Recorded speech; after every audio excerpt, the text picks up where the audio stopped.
పరబ్రహ్మస్వరూపిణి అయినటువంటి తల్లి కూర్చున్న, నిలబడిన, బట్ట కట్టిన, ఆయుధాలు పట్టిన, నడిచిన, ఏది చేసినా దాని యందు తత్వ ప్రతిపాదనం ఉంటుంది.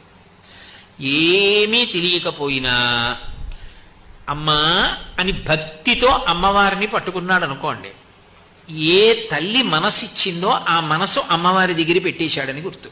అమ్మనే మనసుతో పట్టుకున్నాడు అనుకోండి, ఆ మనసులో వచ్చిన ఆలోచన వలనే కదా పాపాలు చేస్తాడు. నమస్కారం ఇలా ఎందుకు పెడతాం అంటే, అమ్మ ఇందులో ఎన్ని రాకూడని ఆలోచనలు వచ్చాయో, వచ్చినవన్నీ ఈ చేతులతో చేశా, ఈ పాపాలు తీసేయమని అడగడానికి నమస్కారం చేస్తాడు.